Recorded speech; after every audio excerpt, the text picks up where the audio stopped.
Hey everyone, Ariel Adams here with aBlogtoWatch. This is a special superlative podcast because I'm not in my element. We're actually in Milan at the offices of D1 Milano. And I'm going to be interviewing the founder, Dario Spallone. Dario, welcome to aBlogtoWatch. Thank you for having me. So in this show, because this is a special type of thing, this isn't our normal conversation. I'm here for an event that I haven't had yet. And so part of it is us discussing, of course, D1 Milano, but there's a special angle to this. Now, you called this D-Day. Obviously, there's another D-Day that people think about. What did you mean by D-Day? So, D-Day because we wanted to have something strong sounding for what the event is about. It's about our new direction. And it's not a new direction in itself. It's always been part of what the brand is about for us. But, we don't want to present a new collection or a new catalog. For us, it was explaining our vision. And for us, it's very important because at the core of it, there's our four main pillars that you're going to see. And they're based, everything is around this. And the reason why, it's quite simple. I believe that a product has to be authentic, consistent. And for us, consistency lies in our approach. It's not the product itself. Is the way we talk, the way we communicate, the way we produce, the way we design. So everything is around getting people inside of our heads.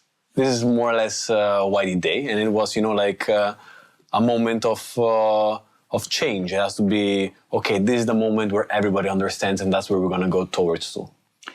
So let's back up a little bit, because there's a lot to unpack, because D1 Milano has been around since 2012, 2013. You've done stuff for more than a decade now. In the watch industry, every particular area has its own culture, its own flair. Here in Milan, of course, the business has been segmented to multiple cities. But if you had to say that a watch brand in Milan had a certain type of character or culture, what would it be? It's, of course, different than something from Rome or from Geneva or from Paris. What does Milan bring to watchmaking, watch design, something about it that helps people understand, especially those who don't know Milan? Sure. How to think differently about it. So the first thing you said is that we've been for 12 years around is true. And it took me quite a lot to understand the answer to what you're asking me. Okay. Because, many times you start something, you do it, and then you understand about it while you're doing it. Because it's in the name, right? So it's a big deal. Yeah, we're from there. So the original thing is, we're from Milan, let's call it D1 Milano, because if you call it only D1, it's too short. Right. Actually, it was very pragmatic. But then we give it a cultural meaning to what we do. And for us, Milan, it's about design, it's about art, about creativity. Our, let's say, initial approach was a Dadaist approach. Was inspired by Dadaism, was inspired by pop art, because we took something very iconic and we completely twisted it. And maybe not many understood the reference. Everybody understood the references, but not really why we're doing it. But ours was always at the, like they say, design, our design language was always at the center of what we did.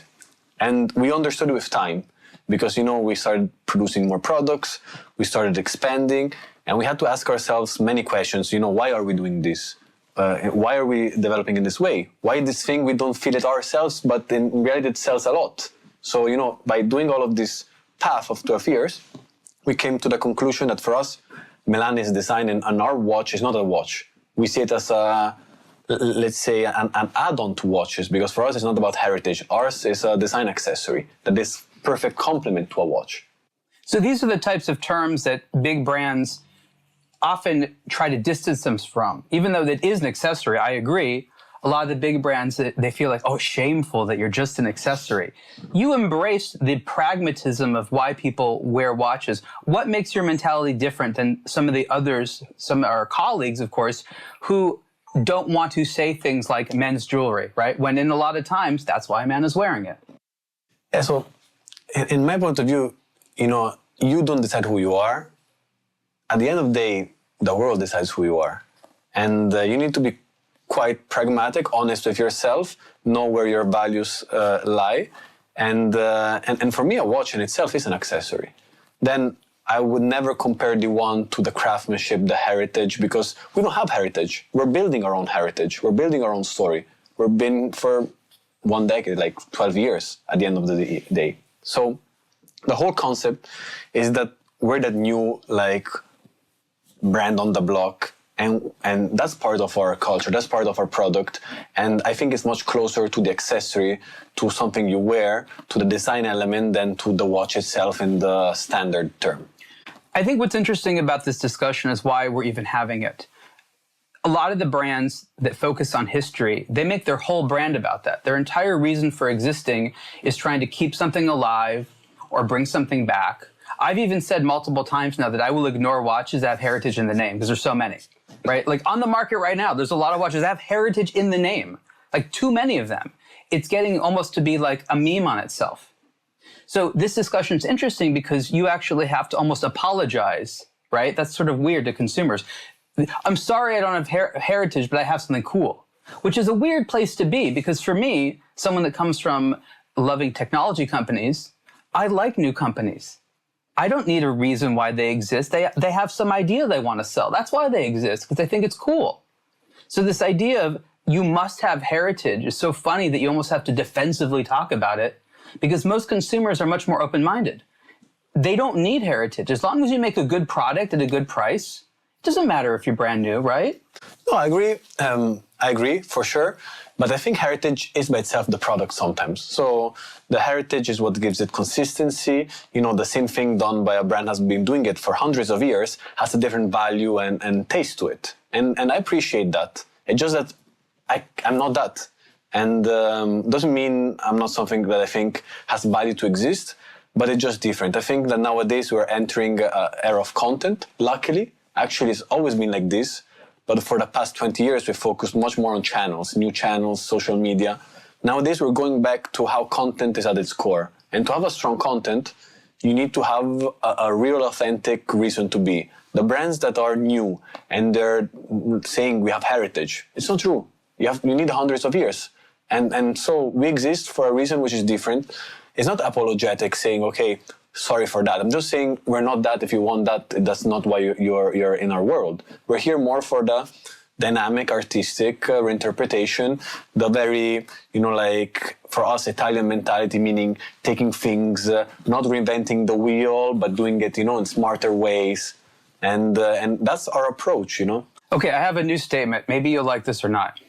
You don't have heritage as a brand, but as a brand, what you do is comment on heritage. 100%. And that's what your product began as. It began as a commentary on heritage. What was the heritage that you were making a commentary about? So the initial or now? Initial. Initially, it was quite clear. Obviously, everybody knows Genta. The inspiration was clear for us. But I think few people, at least not who's very expert, knew that Genta was Italian, originally Italian, and that the company who engineered the Royal Oak, the first ever, let's say, steel luxury watch, was in Italy. Yeah. GTF. I know, they tried to hide that. Yeah, they tried to hide it. I shouldn't say it. The Royal Oak is a very Italian product through and through. Exactly, and it was made for the Italian market. Yeah. So there's so much Italianity in that story that few people know. And when I heard about it, I was reading because I'm not an expert, but I'm a curious person. So I like to learn about it. I said, wow, it's a cool story. So why don't we take that Italian heritage, which is very strong as Swiss now, but we play with it. We make it like a design toy made in Italy. And the idea was to take this, which was very aulic, very luxury. And what can you do? Like put at the other front the most, let's say, affordable material, plastic, which is at the other side of the extreme. And you mix these two, and it becomes a statement on its own, similar to Duchamp and the Dadaism era. So we tried to take elements that had very different connotations, put them in once. But one thing was very important for me. It didn't have to be intellectual. I hate intellectualism because you need, I don't like things that you need to have explained. I want it to be straight on your point. Anybody can appreciate it. Okay. Few people can understand it. Well, that's not against intellectualism. You just don't want to have a convoluted story that only 5 people understand. Yeah, but by intellectual, I mean, nowadays sometimes you have to be in that group, be in that circle to understand what the story is about. There's a whole history of design and art, which is about being sure that you understand the whole context. And if you're not understanding, I call it niche. It's for a niche amount of people, and you're more mainstream. You want products that anyone can like. 100%, because I think art, creativity, design has to be appreciated by everybody, understood by few. So let's offer some context to people that don't know the industry as well as you or me, and why a brand like this is even popular to begin with. And it begins, of course, before D1 Milano, where you have these iconic designs. Let's start with one of the most famous ones, the Submariner.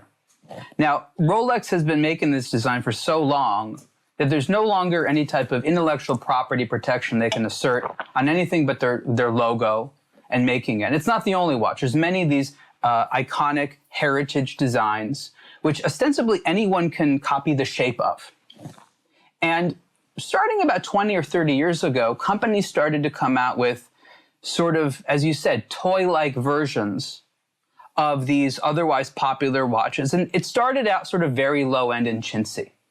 But eventually it got cool. And today, one of the most popular sort of sales success stories is with Swatch and the Moon Swatch, which is really no different than that. It's just a toy version of a luxury watch. And that really works well. In fact, there was a whole brand, Toy Watch, right? Exactly. Ice Watch. And my inspiration was Toy Watch. Yeah. And these are companies that took often Rolex designs and rendered them in, fashionable ways, made them accessories. They were not embarrassing to wear because they didn't look like replicas. Didn't look like you had a fake Rolex. It looked like you had a commentary on Rolex, which also was big in what you call sort of street or urban fashion, with a lot of commentary, this, whatever the extension of Warhol and Liechtenstein was into today, you have this culture commenting on itself over and over again. Of course, this has been, amplified by the internet era. And what you have is a free-to-use design that you are packaging in a certain way. And the way you package it is really where you add your Milanese element. Right? Would you say that's a good context? You should do my store training. Okay. You're very good. No, I'm not kidding. Like, you exactly got the point, which I think few people understand, but it's exactly there. And there's a very thin line, but substantial line between replica and what we do. Oh, yeah. Or homage in the very cheap way. Because it's much harder. Because to not look cheap, you need to, we're re-editing the world. We're doing it smarter. Basically, Steve Jobs did the same with beta RAMs when he took the iPod or the calculator. Like if you look at your calculator on your iPhone, it's exactly like the exact, let's say, design elements and cues of what was the standard calculator. So at the end of the day, Picasso said, good artist copy, great artist steal. And you need to steal because you cannot reinvent the wheel. And what we do is we do it in a way that doesn't look cheap. And that's very important because we have to add our design cues. And that's where we play. We play exactly in this middle ground. And we have to be active. We have to dare. We have to, try. But that's what we have fun in doing. Correct me if I'm wrong, but this is your first business or one of your first businesses, right? Yeah, I was 20. So you were young. Yeah. You and I have that in common, that I was 25 when I started my business. And I think we were running our first business maybe longer than we thought, right? Like I'm going on for sure 18 years, you're going on, a little, not quite there, but not too far behind. And that is a kind of funny thing because, they say you're supposed to fail a few times and start again and do better. Where did you realize that your first business was a success? You weren't really going to fail. And where did you learn some of the things that other people learn only through failure? You had to sort of figure it out. Because I'm guessing you avoided failure like most entrepreneurs multiple times successfully. So, no, I think I failed a lot. And I learned from these failures quite fast. Okay. So it did happen. Yeah, I think it's quite normal. Like failure is a necessary, not failure, mistakes. I think what people define as failure is when you cannot stand up anymore. And that's technically wrong because you failed many times during your path. The important thing, I think, is never do the mistakes you cannot afford to be wrong in. And Ideally, yeah. At the beginning, it's out of luck. Then it becomes out of strategy. So when I look back at my path, I find myself very lucky at the beginning, the year that I started, because I did many things that were crazy, completely crazy, and had very high risk exposures. But nowadays, I still do trials. I still do a lot of risk. I still do a lot of mistakes. I just plan to be sure that if I'm wrong, things are gonna still be the same. You know, I say 80-20. I do 80% stable and 20% of things I want to risk on. And I always did this throughout. Like, it was a very methodic year. So if you ask me, I thought about being here. No. I thought of having failed so much, because every year, I'm saying, why did that thing? And the important thing is learning. I think if you learn fast, you then build fast. Now, one specific area I want to ask you how you got it right was the split between direct to consumer and wholesale. Because D1 Milano sells both ways. You have a website, you sell direct, but you also have what looks to be a pretty robust distribution network. Not everywhere in the world, but you're selling that way. Now, a lot of brands can't seem to find that right mix. They go all wholesale, all direct to consumer. When they mix it, sometimes it ends up competing with itself. So how did you figure out the right mix? What is that mix? What are you willing to talk about that? So for this, I think it's very important to have things simple and well made at the beginning. I think simple things are the hardest. Now, why D2C brands have struggles? Because if you go on D2C markups, that it's sustainable for a D2C business, they will never be sustainable in a wholesale model. And the reality, not even in a D2C, because there's a lot of hidden costs in direct that you have while you scale. So you're saying most D2C is too cheap? Yeah, okay. 100%. Yeah. And they're not structured for sustainability. Sustainability is not only a question, people mistake the term in terms of environmental sustainability. It's sustainability that the business can be there for the long term, for the medium term. Also scalability. Scalability. And it's not about making money, it's about being sure that I can do this. So I always was very tough on myself. I said, okay, from day one, I need to earn more than I spend. Seems very stupid, but it's very important. And the second thing is I need to sell at a price I can be sure I can afford to sell for the foreseeable future. And most people get that wrong, you feel? 100%. Okay. Yeah, because if you look at D2C and wholesale, usually they get this wrong because they cannot afford to give let's say, the division of the pie to It's a different margin structure. Yeah, completely different. Yeah. And then the most important thing is if you spend less than you earn, you have the right price, you have to reinvest constantly. You cannot be a short-term gain. We reinvest 100% of profit since day one. So we're a stable company because we reinvest everything we have. So, sometimes you're in front of the decision saying, okay, my company is going well. I could afford to have something more for me, but the company always comes first. And this type of mentality allows you to create stability. That sounds like third-party disinterested shareholders are almost by design bad. Like you can't have them because they're too expensive, you'll never be able to grow. I'm talking from my personal experience, but for me, it's what allowed me to make right choices. Because I don't believe in, then we go on the philosophical, but I don't believe in the current structure of the financial shareholding way. I'm more of a stakeholderism type of guy, meaning I think there has to be profits. I think it's important there has to be incentives. But for whoever constructed a brand from day one, knows that there's a very strong conflict of interest between yourself and the brand, and you always have to make the brand be in top. The brand means the company, the investment, and it requires nurturing, it requires a lot of effort. So if you don't take this right, eventually, why are we making these investments? Why can we afford to be wrong? Because we have invested this, and it's not part of our money. If it were part of my money, I would be much more afraid of losing my lifestyle, losing my this. But for me, nothing changes. Going back to the beginning of the brand, was your debut product a hit? Did it take a few times? What was the first watch that was selling enough where you're like, okay, this is sustainable, as you said? So it was never a hit, D1. It was always building on. And then after 10 years, we're looking, oh, wow, we did a long way. But the first hit, people are saying, it's nice. Not, wow, crazy. It's nice idea. We sold it in some stores. Some were selling well, some were not selling well. And this is constantly, people see the end goal saying we're selling a lot of watches, but in reality, we sold by trial and error. And the first debut was people understood. Who understood it, loved it. but many people did not. And I was always asking myself, okay, why is here working well and here is not working well? And some hits were unexpected, like when we did collaborations, boom, people loved them.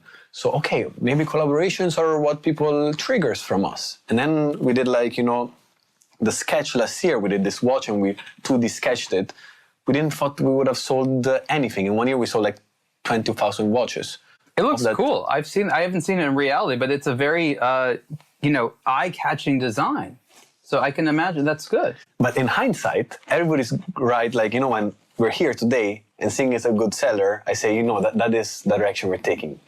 But with the same person 2 years ago, would have known this would be the case. Everybody's good. You can never guess. Everybody's good at rationalizing the past.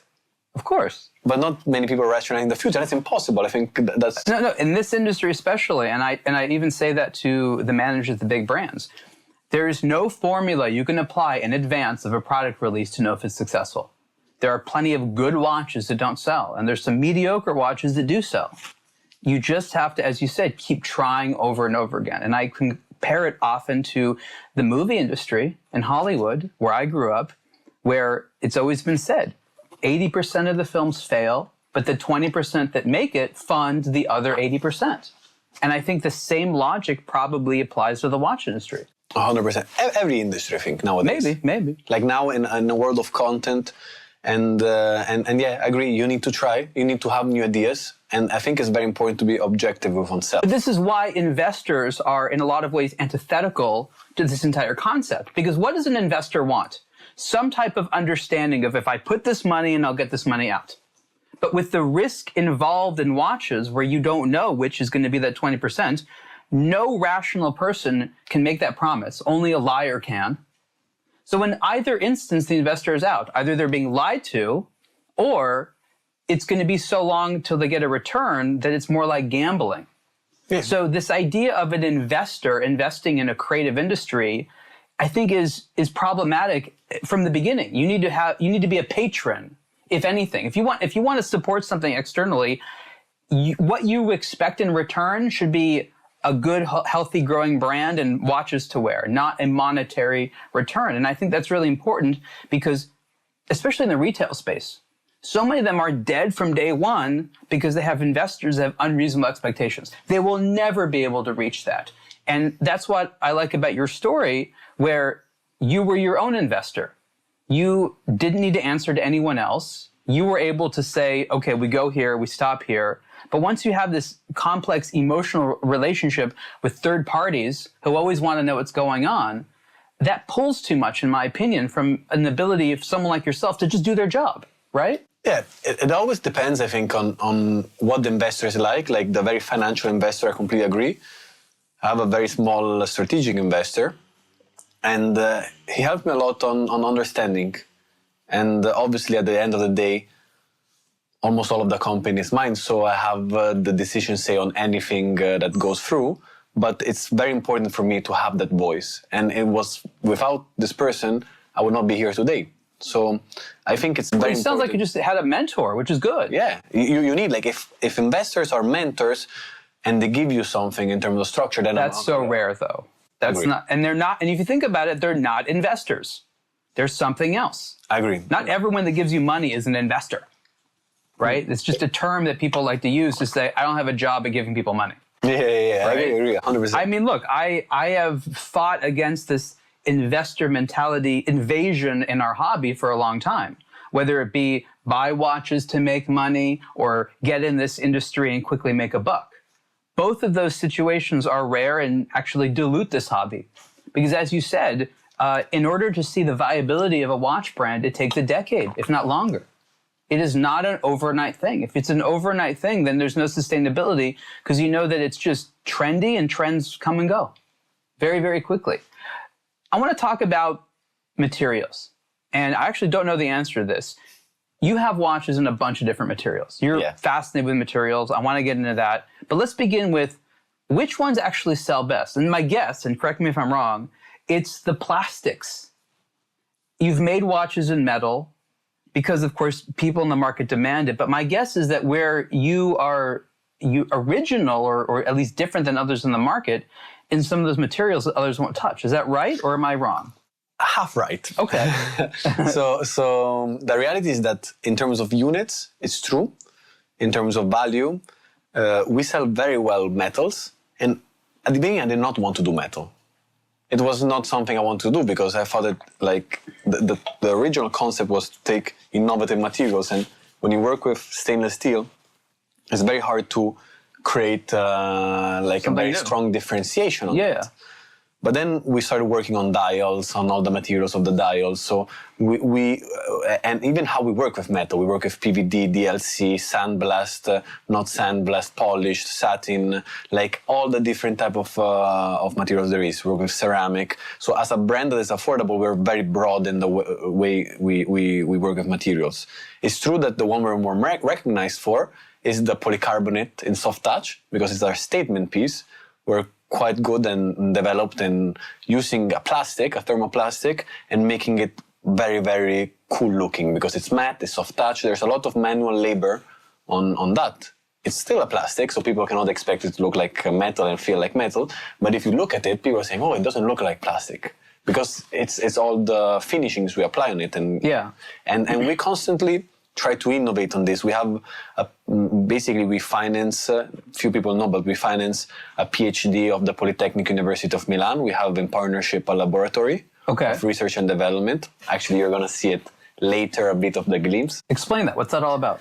So for me, it was about, I think R&D has to be at the core of what a brand is about. And we need to have 80% of projects for sales, but 20% for love. Okay. And the projects for love were about, researching new things, and we have to just invest in knowing, not having any reason to invest, just, out of curiosity. So we reached out to the University of Milan, the Polytechnic, Department of Chemistry, and we said, we have this brand, we're at this price range, and we want to innovate in materials finishings that we can help the industry develop. Okay. And this was 1.5 years ago. Almost 2 years ago, and we started investing in a lab with them. We first financed 2 full PhDs, and now we have 1 fully in Any results so far? Yeah, you're gonna see some of them. So obviously, we're working on functional materials and alive materials. Functional are those materials that with an input react with an output, and alive are alive organism materials. So it's gonna be cool. Obviously, in terms of commercial, let's say scalability, still, let's say, years to have anything tangible on the ground, but you're going to see some of the trials we're doing on the products. And it's very good because it allowed us then, out of literally was completely random, to create synergies and maybe collaborations, other brands, other things. So this created a synergy we did not expect. Those materials, is the intention that you'll have exclusivity? Like if you find a successful material, will you want to use that and say, only we have this? No, I don't care about only we have it because I care that the story is cool and perhaps we say it in a cool way. I really am against saying, exclusivity, because I find exclusivity so boring. It's exclusive in the sense of who understands the message, but for me it's about, doing something cool. So I'm not doing it, I'm not even thinking, I'm going to get the crazy material and only me is going to wear it. No, I'm going to do something cool, hopefully. And well, I don't mean it is in terms of exclusivity to keep others out, but more the idea of what you're offering that the market does not already have. Yeah, perhaps for sure, yes, because the idea is that in this industry, we're always been seeing that, the affordable price segment has been affordable, has been the cheap version. And I think it's very important culturally wise that people understand that being affordable doesn't mean having something cheap. You can still have quality. And this is a very sustainable mindset for me because if everybody works with quality, then we have a better world. So I cannot change the world. I'm not even that idealistic to do, but I think I can work with quality. And that's, I think, a necessary, let's say, path we have to take to improve our quality. A couple of years ago, as smartwatches started to become more popular and dominant on the scene, certain experts said that watches in the several $100 price point, $300 or $400 and under, are going to be hit particularly hard. Some of them even predicted that it would go away entirely. I was amongst the opinion that at the very high end of the market, watches would be fine. That ended up being completely true. And it is true that in this segment, certain brands that were very popular are not as powerful now.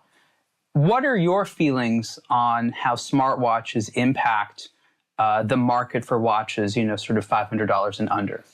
So let me start by saying of who predicted it. I always cite Kahneman. I'm ready. The guy who made Thinking Fast and Slow is like this Nobel Prize laureate. Okay. And I'm reading his last book. It's called Noise. And basically it talks about how people are good at doing predictions. And I think predictions of the future, they say you can like make a chimpanzee make the prediction and more or less you have the same chances. And the reason why is because I don't believe in predictions of anybody. So when this happened, I did not know what to expect. I had my view. But obviously, they don't know how it would have been evolving. In a specific time, for me, the smartwatches are just a different type of category that like blossomed. It's completely different. The reason why it's different, we're going on the health tech, the biotech, everything that is useful for your health. We're a more healthy population. I myself wanted something tech and got like one of these wearables, but they don't have a screen. And now the most, let's say, fashionable is Whoop, Oura, Whoop. Why? Because they don't have the screen, paradoxically, what everybody wanted 5 years ago. So the trends changes. I think as an industry itself is going to remain. There's going to be like two elements. It's going to all go smaller. So it's always going to be smaller than a watch because you're going to go micro. Or it's going to become an accessory like a bracelet. I believe it's going to go more in the first round. Again, I'm making a prediction. So my prediction is literally zero value. But I never thought that this would have been a substitute to what we're doing, which is a design piece. Like this could never be in any way linked. I agree with you that anyone can come up with a prediction, right? But the reality is that a lot of brands have actually abandoned these price points. So if you are selling a watch for, say, $300, as you do, and under, of course, and of course over, you have a huge space because a lot of the traditional incumbents are not there. I think about some of the Japanese brands. It's not that they don't have watches in that price point, but I think Seiko is a great example. Used to have an enormous amount of watches at that price point. Right now, very few, if any, that enthusiasts want to get. Casio, of course, still has a lot, but their prices went up. Citizen, same type of deal.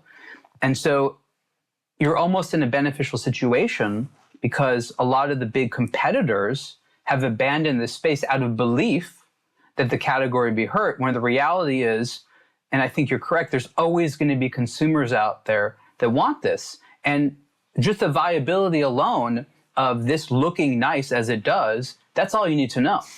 Because that's really what it comes down to. Consumers want to look good, and oftentimes they want to spend as little as possible to look good. But nobody wants to stop looking good. And that's a very important thing for people to remember. I agree. It's at the base of what we believe in, what we think. Then it's very important to understand what the customer, the audience perceives as good and fairly value that. Because you see at a watch, but instead, I think nowadays, when you're going to buy something, you think much more organically as a whole, horizontally. So you're comparing it to a sunglass, to a dinner, you're comparing it to any other product accessory, because maybe it's a gift for somebody, maybe it's a gift for yourself. So fairly priced is very important, and that's what we never have to forget. Now, I want to go on to the topic of new designs. And this is always very challenging because you begin with something which is a commentary on heritage, as I said. Oftentimes the desire is to become more original, more authentic, then you start to come up with your own designs. And sometimes they start to not sell as well, not because they're not good, but because the demand isn't there. And you now need to explain to people, going from a company that was commenting on heritage to why your new story is something worth buying into.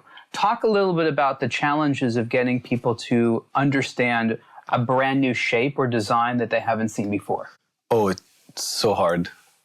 And I think because we like change, but we don't really like change. Nobody likes change. We always want to, even I am like that, when I'm changing something, it's because I really think the benefits of me changing outweighs the costs significantly. And I believe our approach, we're testing and trialing, but what we understood is that for us, the real, let's say, product for us is the collaboration part. So we tried new shapes. Some are working better than others. For sure, the iconic shape is what's driving the most of our sales. And this allowed to say, okay, but why? So the way we're going to work on new things is in collaboration mode. So this is what we're going to call our lab. And we're going to work with design studios, artists, to develop new ways of developing new shapes, new forms or whatever. So we're not going to do it in the traditional way. We're going to still have the same approach we had from day one. Now, these collaborators, I guess by definition, have to have their own built-in audiences for this to work, right? Yes, not necessarily sell. They have to have a reason why we're doing it with them. And most of them are design studios who don't have a physical product. But it's important in our storytelling, which is the story, which is the core of the product, that it's true. And, we're doing 80s rectangle watch. Why? Why in that shape? Why in that moment? Like maybe it makes sense. For us, it's very fitting the overall design of the brand, but there has to be a very strong story behind it. And we believe that's why we're using collaborators, because they allow us to tell their stories and the reason why we're moving to others. We're still a re-edit. So I'm thinking a little bit more practical about this, because it's not that I disagree, but I think there's sort of a core operating logic which isn't being discussed. The problem with most products, if someone hasn't already seen it, is I think they don't know why it exists. And so the story around a collaboration can be around the collaborator's popularity, or that story can simply be, here's the challenge we had, and here was the solution we came up with. This is why we even made it. And I think that maybe that's what's missing with so many watches, is that unless you are an enthusiast and hunt for information, you don't know why it exists. And some watches are lucky that the community is there that keeps telling the stories over and over and over again, such as with Genta's design and the Royal Oak and all that, and you benefit from that. But once you need, or anyone needs to explain why this product exists, why someone thinks it's good, what's the solution to, what were they thinking when they made it, that requires creating a story, reinforcing that story, refining that story, reinterpreting that story for different audiences, which is a whole job unto itself, completely separated from watchmaking, right? 100%. And I think also here you open a concept of what is storytelling and what is a story, Many times you have brands saying very nice stories theoretically, but I think the best story is the one you don't have to explain. Like it just, boom, goes up to it. So ideally. I think that's what the product should be. I buy it because it triggers me. It reminds me. I like it. And so I agree still to a certain extent, because I think what we're looking at is getting these people to collaborate with us, because we think that in this way the product will speak for itself much stronger than if we did it. I can understand why there's a retro vintage vibe going on. I love the retro vintage vibe, but it's not part of how we started. So we will never do that on our own, because I want that touch that, you were talking about Italian cuisine. It's very simple, but the touch, that authenticity comes from our details, part of our culture. So where we think that retro vintage is going to be the future, we're going to go with the design studio, the artist, the collaborator that takes that element and makes it his own without us. And then we're going to remix it. Well, I'll say this. I do think that something which is here and here to stay are wearable ways of commenting about the world around us. Things that allow us to, almost like what I think the classic one is the music band shirt, right? By virtue of you wearing that says something about your personality. I like this music. Maybe you like it as well. Yeah. And that's a simple version, but now we have that with everything. Every article of clothing we have, so many accessories are ways of saying, guess what else I'm into? Yeah. And I think that that's what's really powerful. If a watch can communicate to another person something that you like or something about your personality, then you've got something. And traditionally that's been like, hey, my watch is gold, so I'm rich. But we've moved beyond that with watches. A watch can say that, but it doesn't have to say that. It can say, I'm into something that you might also be into. Or we've both noticed this thing about the world is pretty. Yeah. And I think that is it's the challenge, but that's ultimately the formula that you're looking for, right? Yeah, 100%. In any case, everything you wear, everything you buy is a statement. We're sending statements to ourselves, even not to somebody else, to our community.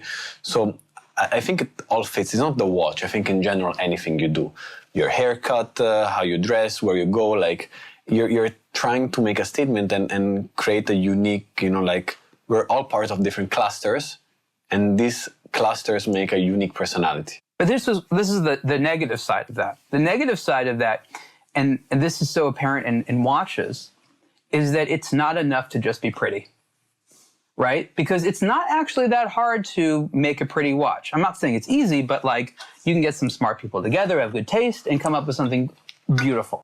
But that isn't going to make it sell. Even though people want to wear beauty and surround themselves with beauty, not enough people have the guts to say, I know beauty, that's a new thing, and I can tell you that's pretty. Most people need to look around and be like, okay, she thinks it's pretty, and he thinks it's pretty. Okay, I think that's safe for me to also think it's pretty. And so that's a problem when it comes to this, because the impetus for so many brand people is every watch I make is going to be beautiful in a new way. And as satisfying as that is as a creator, that's ultimately very bad for sales. Yeah, but then again, like, we don't believe anything. In my personal point of view, it's not about everything is beautiful for me. Actually, I'm very critic about it. I always say the market will tell us if it's true or not. Do we have a story? Like, are we doing it for... That's mature of you. Yeah, but I'm very autocritic. I think it's in our 3 pillars of identity of the brand, we say one of them is objective truth. And the hardest thing you have as an Italian, I think Italian culture is the worst in this, is ego. Like, yeah, because to be objective, you have to take away the ego and say, I'm wrong. It's not the market is wrong. It's not the other person wrong. Even if they're singing the wrong way, I need to understand their point of view. So for us, it's all embedded in how we think. Like, for us, it's very important that ego is set aside. Okay, but like, let's be honest. This is an industry, and I don't mean in this in any negative way, but it attracts egoists. Just the simple idea that I'm going to make something and you're going to wear it. That's an egotistical concept. There's nothing wrong with it, but this is an industry that is mostly populated by very dominant, powerful, often smart and talented egoists. And I don't mean that in a bad way. So what is your way of compensating for it? If you're not an egoist, how do you add that, I'll call it the confidence and charisma, that what you're making is awesome? I don't know. No, but at the end of the day, I think like it's very important to say that, one, we're not a watch. Like, we're not in the traditional sense watch, and we don't believe we're part of it. We're not in the industry. But they all tell the time, right? Yeah, they all tell the time. That's good. Yeah, the time says it, but we position ourselves as an outlier in this. Really, how we think. When people come here, we had, you're not going to participate in the event, but before there was a group A. And they say, when we go to these events, it's always the same structure, but what you do is completely different all the time. And not because we want to look different, it's just literally because for me, it has to be like what I would like to see. So it's different. And everyone is a bit egoistical, meaning I want to pursue their idea of beauty. But at the end of the day, you have to be very pragmatic and say, okay, where does that relate in real life? Like, how does it relate to people? How does it, how does it relate to people? You cannot just say, I'm going to sell this because it's a beautiful one. I think some things are cooler, and let's see if I'm right or not. I want to talk about how you select creative people to work with. Because before you work with them, you have no idea what they're going to come up with, right? So you're basically choosing based upon their personality and things like that. And creative people are, notoriously difficult to work with. That's okay. They're emotional and they have very strong feelings on matters. What types of creative people do you like to work with? What do you look for in a creative person? So the first thing I look in everyone, and it's not only creatives, and it's very hard. It can be blossomed, but you need to have it in you to a certain degree, is having a vision. Okay. And irrespective of what the vision is, if you have a vision, then we need to be sure the vision is aligned on what our idea is. There's many visions. So there's a more heritage-based vision. There's a more classical, like less qualitative, more qualitative, like the vision, but we try to see people who see the world in our point of view without us telling them how we see it. And it's quite clear because when you ask people to do a task, we ask them, okay, how would you see a campaign of ours? You can see their tone of voice. Everybody tells them, oh, I did this for the client. But in reality, the tone of voice comes out. So we meet people first if we like them. Second of all, we make them do a small task. And the task is like create a social media campaign, create a product, create something. And it doesn't have to be perfect. They're always asking us, oh, but can you give us a brief? No brief. So this allows them to tell you who they really are. And in general, honestly, that's what we try to do in our company overall. And it's very difficult because at the end of the day, we're a growing company, we're few, so we lose this. But for me, my main goal in the future is going to be my onboarding and my selection process being much harder. It's so interesting to hear you say that because I'm thinking about my own experience working with creatives, which is maybe not as prolific as yours, but then again, every watchmaker I've worked with is a creative, right? So I guess maybe I have a lot of experience as well. And I also went to school to work with creatives, so I like to think about it. And what I've realized over the years is that not all designers are artists. In fact, design, especially in today's world, is a very technical thing. And we often know that people who are technically minded are often less creatively minded. Not all the time, but the tools today that you need to be creative are non-creative, right? Creative people who like to be able to do things quickly and easily hate the idea that you need to spend, 2 years of your life learning the software.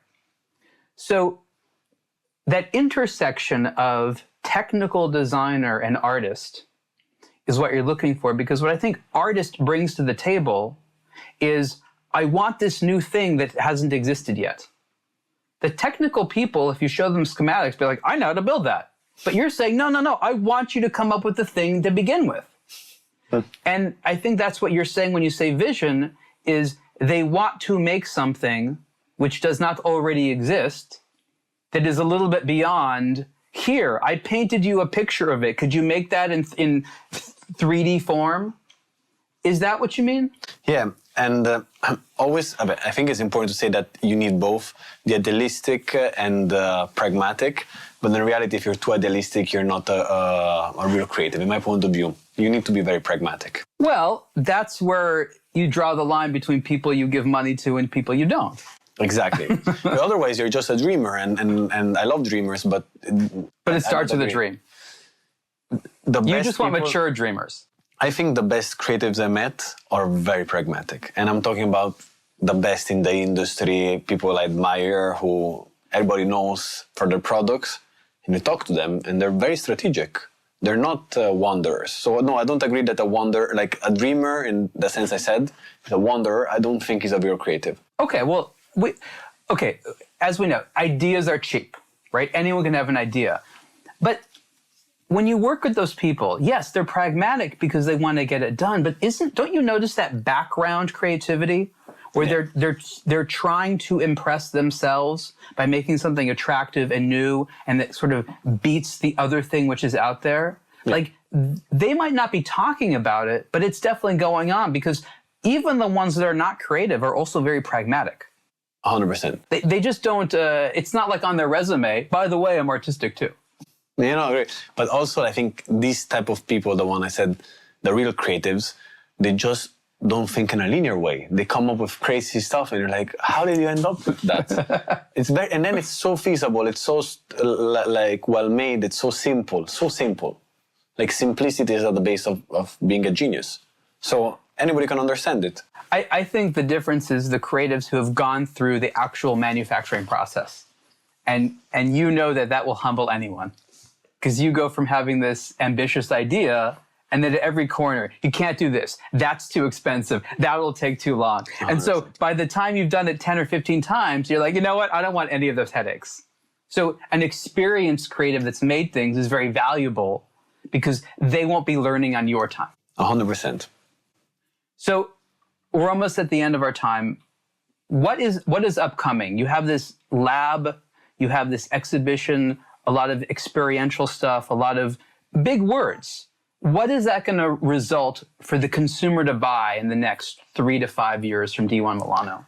So for us, what we want to become, and I always say it, I cite our competitor, is what was Watch in the 80s. And that's for me very important because it makes everything very clear to people because it was part of how we were brought up. So for people that weren't around buying Swatch in the 80s, for the younger people, try to explain what you liked about that. Give them a little story about that. Collaboration, dynamism, artistic. It was something very affordable that the very wealthy doctor could have and the 16, 18-year-old could afford too. And it was very democratic, but at the same time very cool. So it was kind of like the sneakers of today, right? In a weird way? Yeah. Not expensive, but even if you were rich, you could still get away with wearing, bright colored shoes. 100%. And to do that, there was a very strong element of design, of art, interpretation, of collaboration. So if I have to see what is my dream for D1 in the next 3 to 5 years, is building up on this very strongly. And you can see already some of parts of it when we collaborated with Mad Paris, FC Inter, Kodak, Chupa Chups, Willy Wonka. So they're so diverse and we say, why are you doing it? But in reality, they're so consistent in this way of thinking. We are that design collaborative element and we're going to push a lot. People are going to start seeing it in 2026. We're going to push a lot in this direction. So what I'm hearing is the ongoing dream is this merger, this intersection of this background of Milan, which is industrial design. It's not just designing things, it's designing things that are made, but also this element where you comment on culture, the artistic element. And this intersection is what you're trying to aim for. 100%. Fantastic. Dario, tell the audience the brand website and where they can learn more about you on the internet. Oh, sure. I think D1Milano.com. Quite simple. You go on Instagram, on website, everywhere. And I think it's going to be interesting because it's there where we're going to try to communicate most of this. And it's going to be like a learning curve. And hopefully you are going to like it. Awesome. This has been the aBlogtoWatch Superlative Podcast interview with the founder of D1 Milano, Dario Spallone. Dario, thank you so much. Thank you so much.